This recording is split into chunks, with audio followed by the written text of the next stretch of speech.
الحمد لله وكفى والسلام على عباده الذين اصطفى أما بعد أعوذ بالله من الشيطان الرجيم بسم الله الرحمن الرحيم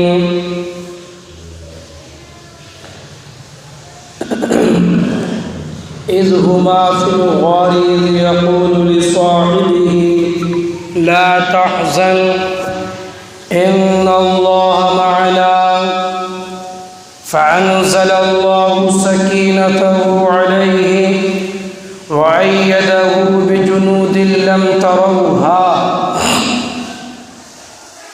وجعل كلمة الذين كفروا السفلى وكلمة الله هي العليا والله عزيز حكيم صدق الله المولانا العلي العظيم صدق رسوله النبي الكريم ونحن على ذلك من الشاهدين والشاكرين والحمد لله رب العالمين. بزرگان محترم، گزشتہ ہفتے آپ حضرات کے سامنے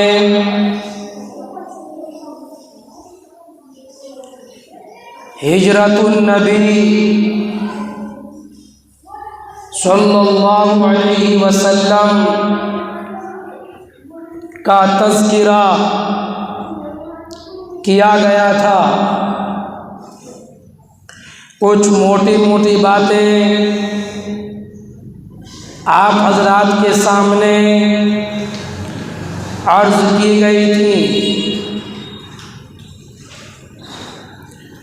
ہجرت کا آپ کا یہ سفر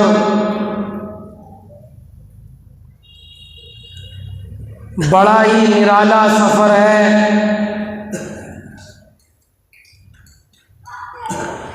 اور ہجرت کی اس وقت ضرورت پڑی جبکہ کفار و مشرکین نے آپ کے لیے مکے کی گلیوں کو، مکے کی زمین کو تنگ کر دیا گیا. اور اللہ رب العزت نے حکم دیا، او میرے محبوب اب مکہ چھوڑ دو، اپنا پیارا وطن چھوڑ دو اور مدینہ المنورہ چلے جاؤ.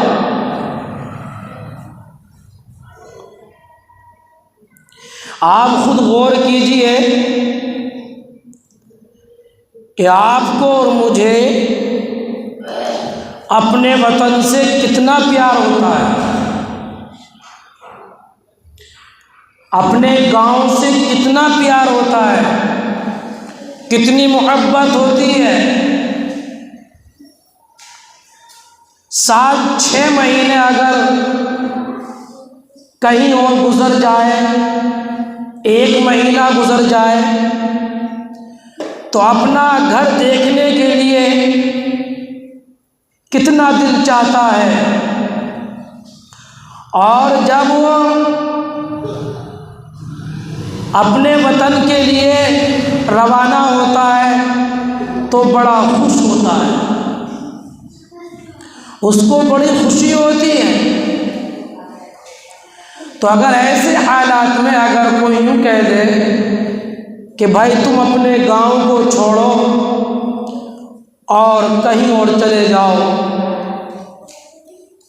اور ویسے ہی نہیں بڑی تکلیفیں دے کر، مصیبتیں دے کر، پریشان کر کے، تو دل پر کیا بیتے گی. تو ایسے ہی ہمارے پیارے نبی جناب محمد رسول اللہ صلی اللہ تعالیٰ علیہ وآلہ وسلم کو بھی اپنے وطن مکہ مکرمہ سے بڑا پیار تھا، بڑی محبت تھی، بڑی الفت تھی۔ جب آپ مکہ مکرمہ کو چھوڑ کر کے جا رہے تھے، آپ بار بار مکے کو مڑ مڑ کر دیکھ رہے تھے اور آنکھوں سے آنسو بہا رہے تھے،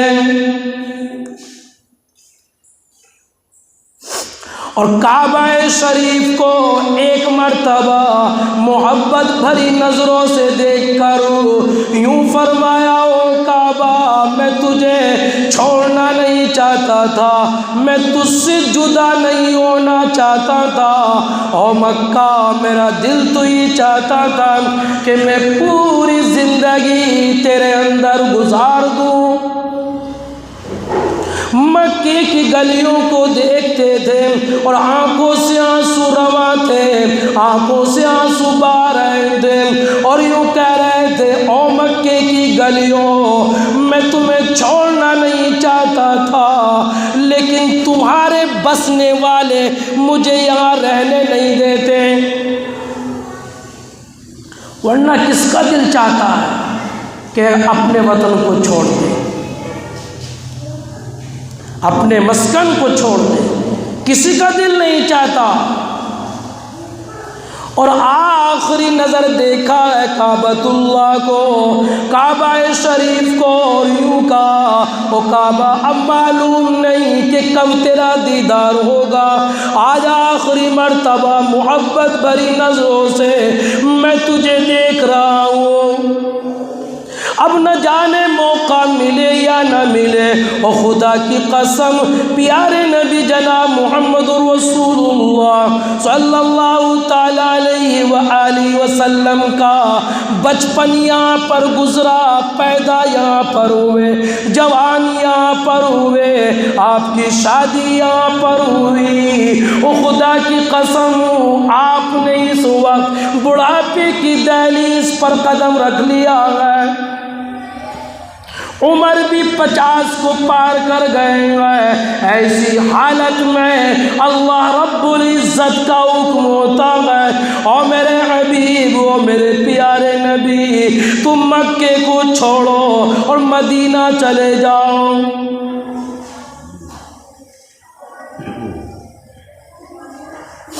اپنے حجرے سے نکلیں گے، اپنے مکان سے نکلیں گے اور سیدھے ابو بکر صدیق رضی اللہ تعالی عنہ کے گھر پر جاتے ہیں، اور چاروں طرف کفار و مشرکین کھڑے ہوئے ہیں، ہاتھ میں تلوار لیے ہوئے ہیں، اور آپ کو قتل کرنے کا سب کا منصوبہ ہے، اور ہر ایک یوں کہہ رہا ہے کہ سب سے پہلے آمنہ کے در یتیم پر میں وار کروں گا، میں اس کی گردن اڑاؤں گا، نعوذ باللہ، اور میں بڑا فخر محسوس کروں گا، اور ہم اپنے دیوتاؤں سے وفاداری کا ثبوت دیں گے۔ اور آمنہ کا در یتیم نکل بھی گیا، ان کو پتہ بھی نہ چلا۔ جب صبح ہوئی اور جھانک کر کے جو دیکھا کمرے کے اندر اللہ کے نبی ہے ہی نہیں،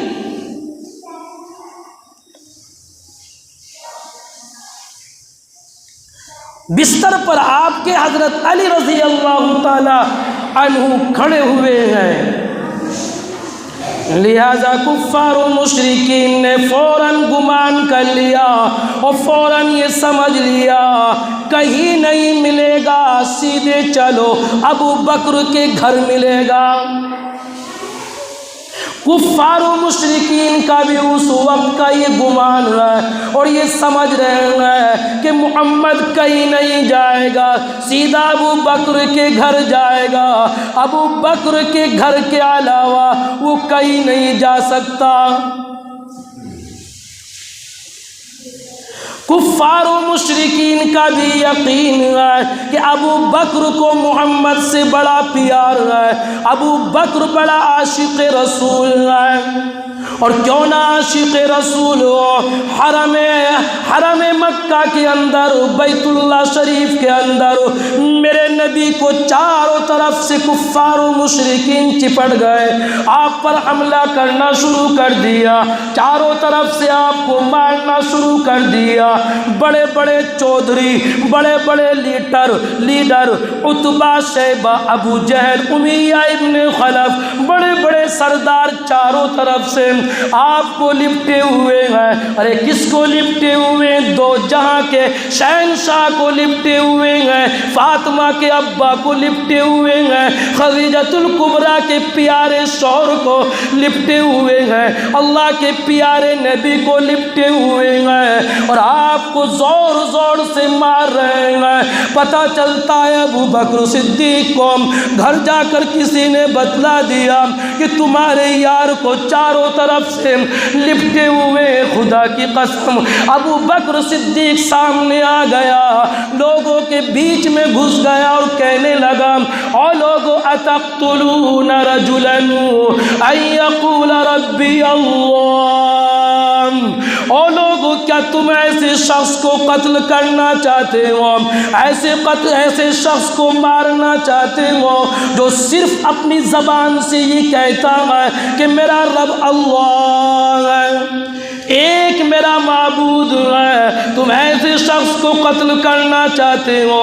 بیچ میں گھس گئے، چھڑانا چاہتے نبی کو، چھڑانا چاہتے آمنہ کے در یتیم کو، او خدا کی قسم چھڑانے میں ابو بکر صدیق کو اتنا مارا، لہو لہان کر دیا، سر پھوڑ دیا، خون جاری ہو گیا، ابو بکر بے ہوش ہو کر زمین پر گر گئے، اور بے ہوشی کی حالت میں آپ کو اٹھا کر آپ کے گھر پہنچایا گیا۔ بڑا مارا ہے ابو بکر کو، رات کو جا کر کے ہوش آیا ہے، رات کو جا کر ہوش آیا، اماں بھی سامنے بیٹھی ہوئی ہے، آپ کے بچے بھی سامنے بیٹھے ہوئے ہیں۔ خدا کی قسم اور مسلمانوں اور نبی کے امتی کہلانے والوں اور محمدی کہلانے والوں، یہ جھوٹا ہمارا پیار ہوتا ہے، سچا اگر پیار دیکھنا ہو تو ابو بکر صدیق سے معلوم کرو۔ جب آنکھ کھلتی ہے، ہوش آتا ہے، سب سے پہلا سوال زبان پر ہی آتا ہے، میرے نبی کیسے ہیں؟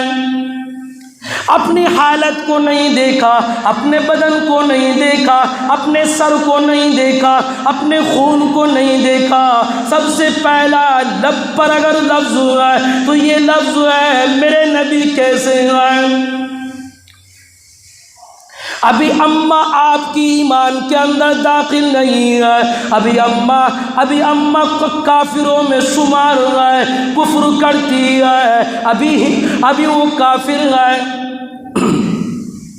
اماں کہنے لگی مجھے کیا معلوم تمہارے نبی کہاں ہے، وہ کس حالت میں ہے، لیکن اماں کا دل ہوا کرتا ہے، اماں کو بڑا پیار ہوا کرتا ہے اپنی اولاد سے، چاہے وہ ہندو ہو یا مسلمان ہو، ہر ایک کو اپنے بیٹے سے پیار ہوتا ہے۔ ماں بھی اس وقت تک سوئی نہیں ہے، ماں بھی اس وقت تک لیٹی نہیں ہے جب تک ابو بکر صدیق کے پیٹ میں کچھ نہ پہنچا دوں، اس وقت تک مجھے چین نہیں پڑے گی۔ ابو بکر صدیق سے معلوم کیا ماں نے، او میرے بیٹے بتا تو صحیح تیرے نبی کا پتہ کیسے چلے گا؟ ابو بکر صدیق نے بتایا جاؤ میرے پڑوس میں جمیل عورت رہا کرتی ہے، اس کو بلا کے لے کے آؤ، وہ میرے نبی کی خدمت میں لے کر جائے گی۔ جمیل کو بلایا گیا، جمیل سے ابو بکر نے کہا اور مائی مجھے تو میرے نبی کے قدموں میں لے کر چل، میرے نبی کی خدمت میں لے کر چل۔ مائی لے کر گئی ہے، ساتھ میں آپ کی اماں بھی گئی ہیں، اللہ کے نبی کی خدمت میں جاتے اور جا کر یوں معلوم کرتے ہیں یا رسول اللہ آپ کیسے ہیں؟ اپنی جان کی پرواہ نہیں، اپنے خون کی پرواہ نہیں، اپنے سر کی پرواہ نہیں۔ دیکھ کے نبی کی آنکھوں میں بھی آنسو آ گئے اور یوں کہا ابو بکر تیرے اوپر اللہ رحم کرے، اور دعا کے لیے میرے نبی نے ہاتھ اٹھائے، یوں کہا اے باری الہ یا ابو بکر صدیق میرا یار رحم تو اس کے اوپر رحم فرما، اس کے سارے گھرانے نے میرے لیے بڑی بڑی مارے کھائی ہیں۔ ایسا عاشق رسول ہے، اتنی محبت ہے نبی سے ابو بکر کو۔ تبھی تو آج بھی دیکھ لو مدینہ المنورہ کے اندر جا کر دیکھو، یار کے پاس لیٹا ہوا آج بھی ابو بکر صدیق، آج بھی انتقال کے بعد بھی جدا نہیں ہے۔ ابو بکر کے برا کہنے والوں، تمہاری ماں نے دودھ پلایا الگ کر کے دکھاؤ، آج بھی ملے ہوئے، فاصلہ نہیں، دائیں کروٹ میں بغل میں سوئے ہوئے ہیں ابو بکر صدیق رضی اللہ تعالیٰ عنہ۔ ابو بکر صدیق سے میرے نبی نے یہ معلوم کیا، او ابو بکر تیری آرزو کچھ ہو تو بتا، تیری حسرت کچھ ہو تو بتا۔ ابو بکر صدیق نے یوں فرمایا، او میرے نبی میری ایک ہی تمنا ہے، میری ایک ہی آرزو ہے، میری آنکھیں ہو تیرا چہرہ ہو، میں تیرے چہرے کو تکتا ہی رہوں، میں تیرے چہرے کو دیکھتا ہی رہوں۔ تو اللہ رب العزت نے فرمایا، ابو بکر اگر تجھے میرے نبی سے اتنا پیار ہے نا تو بس ہمیشہ ہمیشہ اب تو میرے نبی کے چہرے کو ہی دیکھتا رہنا۔ دیکھ لو بغل میں سلا دیا ابو بکر صدیق رضی اللہ تعالیٰ عنہ کو۔ لہذا گھر پر پہنچے محمد رسول اللہ، دروازہ کھٹکھٹایا، اندر سے ابو بکر صدیق آئے۔ اللہ کے نبی نے یوں فرمایا، ابو بکر جلدی کرو جلدی کرو، اتنا وقت نہیں ہے، فوراً یہاں سے ہمیں نکلنا ہے، راتوں رات ہمیں یہاں سے نکلنا ہے، دیر نہیں لگانی، اللہ کا حکم آ چکا ہے، اللہ کے حکم میں ذرہ برابر بھی دیر نہیں ہونے دینی ہے۔ ابو بکر صدیق تو پہلے ہی سے انتظار میں بیٹھے ہوئے تھے۔ جلدی جلدی ابو بکر صدیق نے سارا سامان تیار کیا، سامان سفر تیار کیا، ہر ایک چیز گھر کے اندر سے اٹھا لی۔ ابو بکر صدیق نے جلدی سے آپ کی بیٹی اسماء بنت ابی بکر نے فوراً ناشتہ جلدی سے تیار کیا، کچھ کھانے کے لیے سامان تیار کیا، ناشتہ دان کو تیار کیا ہے اور اس کو باندھنے کے لیے اپنے دوپٹے کے 2 ٹکڑے کیے ہیں اور اس سے اپنے دوپٹہ سے اس کو باندھا ہے۔ اس کو باندھنے کے لیے بھی گھر کے اندر کچھ موجود نہیں ہے۔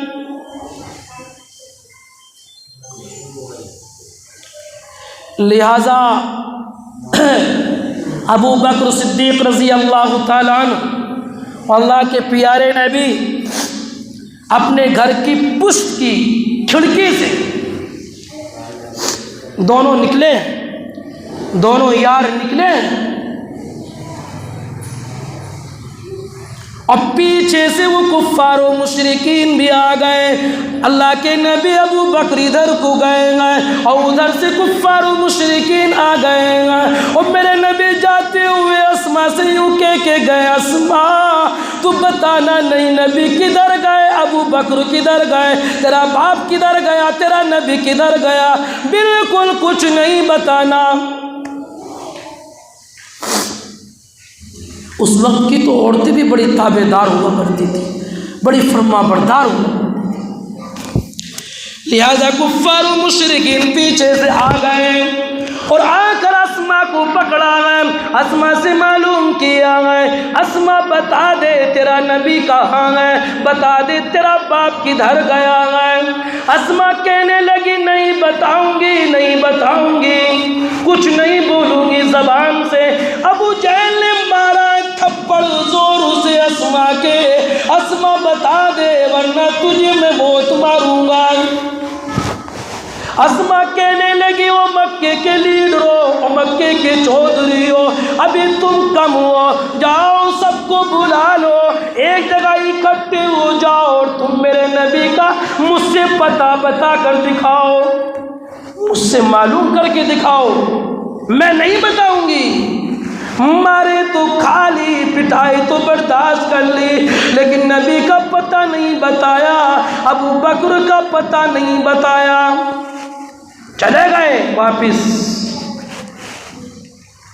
اب راستے میں سفر ہو رہا ہے، محب کا محبوب کا، ایک طرف محب ہے، ایک طرف محبوب ہے، ایک طرف عاشق ہے، ایک طرف معشوق ہے، ایک طرف ساجد ہے، ایک طرف موجود ہے، اور خدا کی قسم نبی سے اتنا بڑا پیار ہے۔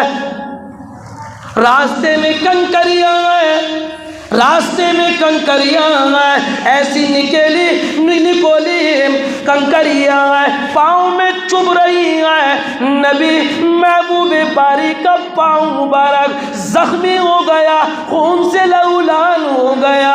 جب ابو بکر نے یہ حالت دیکھی، اور میرے نبی یہ حالت کیا ہوئی، آؤ تم میرے اوپر سوار ہو جاؤ، میرے کاندھے کے اوپر سوار ہو جاؤ۔ نبی سوار بنے ہیں، ابو بکر سواری بنے۔ کتنا نرالا سفر ہے، کتنا محبوب سفر ہے، کتنا پیارا سفر ہے۔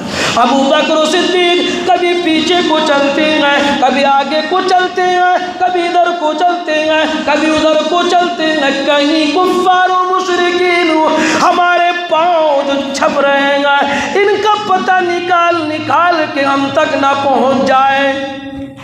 اس وقت کے لوگ ایسے تھے کہ وہ پاؤں کے پنجوں سے جو چھپ جایا کرتے تھے، ان کے ذریعے پتہ لگا لیا کرتے تھے کہ کہاں گئے۔ تو اس وجہ سے ابو بکر کبھی پیچھے کو آتے ہیں، کبھی آگے کو چلتے ہیں، کبھی دائیں کو چلتے ہیں، کبھی بائیں کو چلتے ہیں، چلتے چلتے غار میں پہنچ گئے۔ غار آ گیا، حجاج اعظام اس کا دیدار کر کے آتے ہیں آج، جس میں میرے نبی نے 3 دن اور 3 راتیں اس غار کے اندر گزاری۔ ہجرت کے سفر میں ابو بکر کا قدم قدم پر عشق ٹپکتا ہے، قدم قدم پہ دیکھو، شروع سے لے لیجیے کتنا عشق ہے، یہاں بھی اب دیکھیے۔ اور میرے نبی تم یہاں پر بیٹھو، پہلے اندر میں جاؤں گا، بعد میں آپ کو بلاؤں گا، کہیں ایسا نہ ہو کوئی موذی جانور اندر بیٹھا ہو یا کوئی سانپ اندر بیٹھا ہو، وہ آپ کو تکلیف پہنچا دے۔ اپنی جان کی پرواہ نہیں، نبی کی جان کی پرواہ ہے۔ پہلے آپ یہیں پر بیٹھیے، اندر میں جاتا ہوں، پہلے غار کو صاف کر لو، پہلے غار کے اندر سے یہ کوڑا کرکٹ جتنا بھی اس کو صاف کر دوں۔ ابو بکر اندر گئے ہیں غار کے اندر، اور جا کر عشق کا ثبوت دیا ہے۔ جتنے بھی بل تھے اور جتنے بھی سوراخ تھے وہ تمام کے تمام آپ نے بند کیے ہیں، کپڑے پھاڑ پھاڑ کر کے سوراخوں کو بند کیا ہے، ہر ایک کو بند کر دیا، ایک سوراخ باقی رہ گیا۔ اور یہاں تو ابو بکر نے انتہا کر دی، خدا کی قسم اپنی ایڑی، اپنا پاؤں اس سوراخ کے اوپر لگا لیا، اور پھر کہا یا رسول اللہ اب اندر تشریف لے آئیے، میں نے غار کو صاف کر دیا، میں نے غار کے اندر صفائی کر دی۔ اللہ کے نبی آتے ہیں، ابو بکر صدیق نے اس طریقے سے اپنا پیر پھیلا لیا، اپنی گود میں اپنے نبی کے سر کو رکھ لیا، اور یوں کہا یا رسول اللہ یہ آپ کے غلام کی گود حاضر ہے، میں بڑی خوش قسمتی سمجھوں گا کہ آپ کا سر مبارک میری گود کے اندر ہو، اور میری گود ہو۔ سر مبارک گود میں رکھا ہے، اور خدا کی قسم بل کے اندر 600 سال سے ایک سانپ بل کے اندر تھا، اور وہ روزانہ باہر آیا کرتا تھا اور دیکھا کرتا تھا نبی آئے یا نہیں آئے۔ عیسیٰ علیہ السلام نے بتا دیا تھا میرے بعد بہت جلد نبی آنے والے ہیں، اور کفار و مشرکین ان کو پریشان کریں گے، اور وہ وہاں سے نکل کر اللہ کے حکم سے اس غار کے اندر 3 دن 3 راتیں رہیں گے۔ لہذا اسی دن سے سانپ بڑے انتظار میں گئے۔ 600 سال کا زمانہ گزر گیا اور سانپ روزانہ انتظار دیکھتا ہے اور رات کو نکلتا ہے باہر، کہیں ایسا نہ ہو کسی کی نظر پڑ جاؤ مجھے مار دے۔ رات کو نکلا کرتا تھا، دیکھا کرتا تھا، اور آج بھی اسی طریقے سے روزانہ کی طرح سانپ اس بل میں جاتا ہے بن گئے، اس بل میں جاتا ہے بن گئے، جتنے بھی بلوں میں وہ جاتا ہے نکلنے کا کوئی راستہ نہیں ہے۔ ایک بل میں جو گئے ابو بکر کی ایڑی رکھی ہوئی ہے، سانپ کو قوت گویائی ہوئی اور سانپ نے یوں کہا او ابو بکر پاؤں ہٹا لے میں سانپ ہوں۔ ابو بکر نے کہا میں ابو بکر ہوں۔ سانپ نے کہا میرے اندر زہر بہت ہے۔ ابو بکر نے کہا مجھے اپنے نبی سے بڑا پیار ہے۔ سانپ نے یوں کہا میں جس کے کاٹ لیتا ہوں اس کو بڑی تکلیف ہوتی ہے۔ ابو بکر نے کہا کوئی پرواہ نہیں، کوئی بات نہیں، مجھے در ذرہ برابر بھی کوئی دریغ نہیں ہے۔ اگر تو بل کے اندر ڈسنے والا ہے دوائی اوپر میری گود میں ہے۔ سبحان اللہ، ابو بکر صدیق رضی اللہ تعالی عنہ کی ایڑی ہے، سانپ مجبور ہو گیا، پہلی مرتبہ ڈسا کاٹا، پہلے تو منہ پھیرا اپنا، سانپ نے ابو بکر کی ایڑی کو چوما ہے۔ نبی کا یار ہے نا، نبی کا عاشق ہے، چوما پاؤں کو، ڈنک مارا، پیر کو جنبش نہیں دی، پھر دوبارہ ڈنک مارا، جنبش نہیں دی۔ سانپ ڈستے ڈستے اس نے بھی انتہا کر دی، کیونکہ اس کی 600 سال کی محنت ہے اور نبی کا دیدار کرنا چاہتا ہے اور نبی سے سلام کرنا چاہتا ہے، وہ بھی مجبور تھا۔ لہذا جب تکلیف بہت ہو گئی ابو بکر کے آنسو نکلے گئے اور آپ کے رخسار مبارک پر، آپ کے گال مبارک پر آنسو گرے۔ اللہ کے نبی کی آنکھیں کھلی، ابو بکر کیا بات ہے، کیوں رو رہے ہیں؟ ابو بکر نے کہا یا رسول اللہ سانپ نے ڈس لیا۔ اللہ کے نبی نے یوں کہا ابو بکر پیر ہٹا دو، اپنا پاؤں ہٹا دو، اس سانپ کو باہر آنے دو، یہ میرا دیدار کرنا چاہتا ہے۔ سانپ آیا ہے باہر اس طریقے سے پھنا اپنا اٹھا لیا، سلام کیا اللہ کے نبی سے۔ اللہ کے نبی نے کہا ٹھیک، تو نے میرا دیدار کر لیا کہ ہاں، تو نے مجھ سے سلام کر لیا کہ ہاں، اب تو اپنی جگہ واپس چلا جا۔ سانپ واپس چلا گیا۔ یہیں سے انشاءاللہ تعالیٰ آئندہ جمعے کو آپ حضرات کے سامنے بات آئے گی۔ اللہ مجھے بھی اور آپ کو بھی اپنے نبی کا سچا پکا غلام بنائے، آمین یا رب العالمین۔ وما علینا الا البلاغ۔